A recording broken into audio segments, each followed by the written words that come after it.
बुद्धगयामध्ये सम्यक संबुद्धांनी बुद्धत्व प्राप्त केलं आणि सिद्ध केलं की संबोधी ही जगातली सर्वात श्रेष्ठ उच्च पातळी आहे। या जगामध्ये सम्यक संबुद्धच सर्व शक्तिमान होऊ शकले। बाकी इतर लोक इतर देवी देवतांची जी नावं येतात 33 कोटी त्यांचं आणि संबोधीचं अर्थार्थी काही संबंध नाही।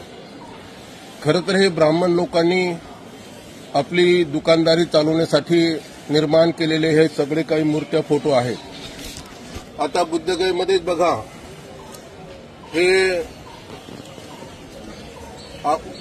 कुठून तरी आणून त्यांनी गणपतीची मूर्ती इथं आणून बसवलेली आहे। ह्या ज्या मूर्त्या आहेत ह्या सगळ्या कृत्रिम आहेत।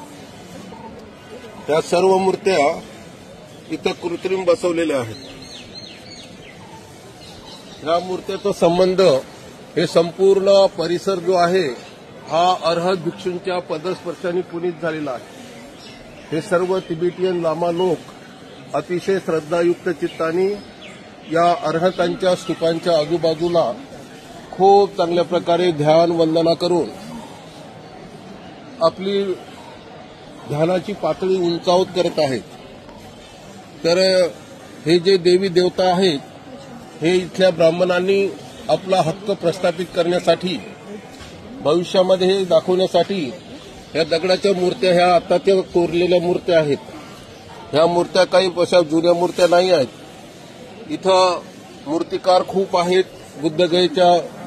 गयेच्या ठिकाणी त्या गयाच्या ह्या जुन्या मूर्त्या आणून तिथल्या ब्राह्मणांनी इथं हे मूर्त्या बसवलेल्या आहेत। हे मुख्य बुद्ध विहार आहे। राजा अशोकानी सम्राट अशोकानी हे मुख्य बुद्ध विहार बनवलेलं आहे। बुद्ध विहाराच्या चारही बाजूला बुद्धाच्या मूर्त्या आहेत। कुठेही गणेशची मूर्ती किंवा कुठल्याही हिंदू धर्माची मूर्ती या ठिकाणी पाहायला मिळत नाही। हे जे स्तूप आहेत हे अरहंतांचे स्तूप आहेत आणि सर्व हे लोक खूप श्रद्धा भावनेने पूजा अर्चा करतात आणि अशा प्रकारे ब्राह्मणीकरण करण्यासाठी ह्या मूर्त्या या ठिकाणी कृत्रिम बसवून ब्राह्मणांनी आपल्या महाबोधी महाविहारावर ताबा करण्यासाठी हा त्यांनी प्रयत्न केलेला आहे।